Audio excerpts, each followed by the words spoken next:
let's get into F-boy era of for Ezra. So We 6 months after what happened at the end of season 2, by the way. We're like six, yo, 7 months. Ezra Yeah. comes out, says, you know what, man? Got a fade. Yo, he ain't even got a fade. He got like a even Steven out here from our old school people. And then the curly locks is gone. He said, "Man, I'm about to Yeah. cut my hair off." And like, Yeah. of course, now his master, which is really ain't even a Jedi master, you know what I'm saying? Right. It's just Kanan. Kanan Right. is newly blind, and Kanan is in his feelings. So Kanan really hasn't been around a lot. You know what I'm saying? Mm-hmm. He's been, meditating, trying to figure out the what he gonna do with his life now that he can't Mm-hmm. see. And Ezra's been on his own. And what I mean, he's been chilling and huddled up and spooning that Sith holocron. Boy, Oh. that first episode, he come through like the thing that the clue was like, yo, dude is mad aggressive. And then when he forces the dude in the AT whatever, you know what I'm saying, the walker to Uh-huh. shoot his friend and then Yeah. fall off the cliff, I was like, Yeah. oh snap. Yeah. Yeah. Uh-huh. Yeah. And the crazy part was it all this just to get Honda. You know what I'm saying? Yeah. Like, Yeah, Hondo. Yeah. Yeah. I think we forgot to talk about this in the last episode or whatever, but Hondo had became like a very like Ezra for some reason fell in love with Hondo, you no, we know. talked about it. We We talked did. Okay, about I it. want to make Yeah, make yeah, double check. no. Like Like Hondo is Hondo, his like his Hondo is his dog. boy, yo. He Yeah. love him.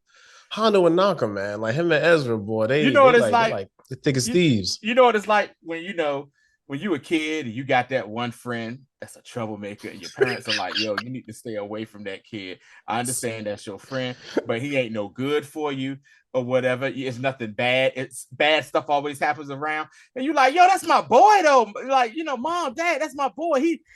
He's there for me when I need him. You're like, no. That's Hondo. Hondo is that, it's basically that dude for Ezra.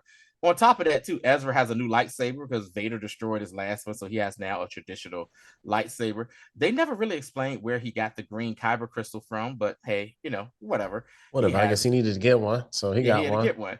Yeah, but yeah, man. But my man, and this is the same Sith holocron from the season finale of season 2, and I mean, he's just like, yeah, tell me some more stuff, Mister.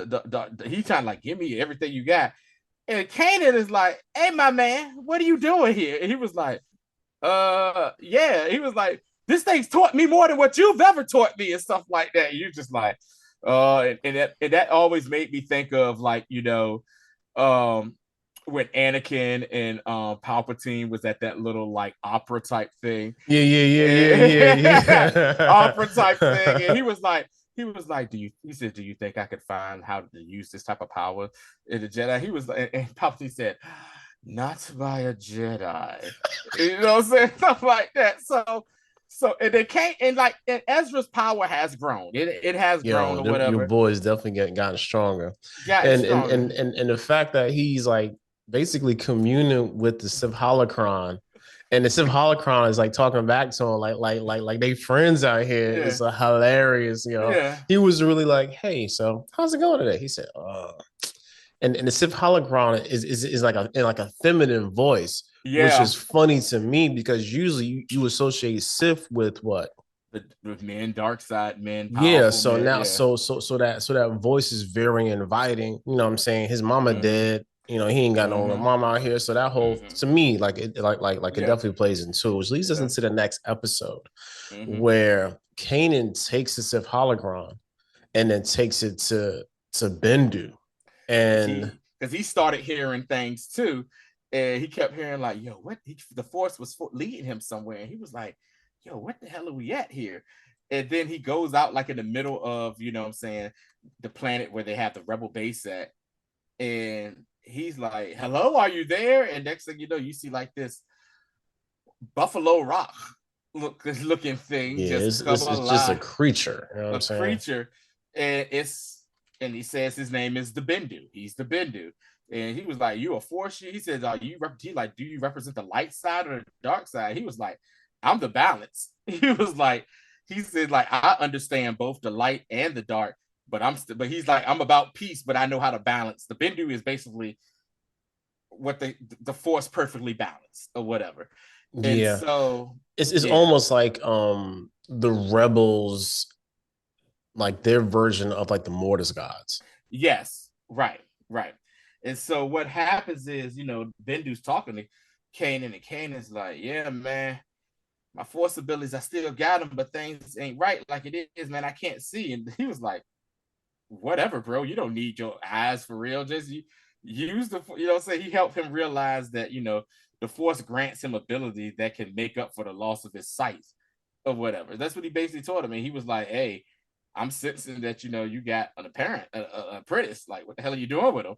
And he's like, yeah. And so that's what kind of helps him, like, kind of understand what's going on. In the meantime, Thrawn has been introduced by the, to the Empire. We actually finally see Governor Price, the chick with the horrible bob. The horrible bob hairstyle in it, who's all about the Empire. And and Thrawn, is just basically just kind of like, saying, hey, this is what we need to do. You need to understand the rebels, understand these people. He said, saying you have to understand them as a people and as a colony. And he has in his office all these different like artifacts from the Yeah. different civilizations and stuff that they've yielded to the Empire. And he just basically learned how to do that. And yeah, I mean, the first two episodes is basically Ezra's got sitting on the mission because he's been feeling himself. He's been thinking, and it was like, yo, there's some Y-wing bombers out there. Need to go get them.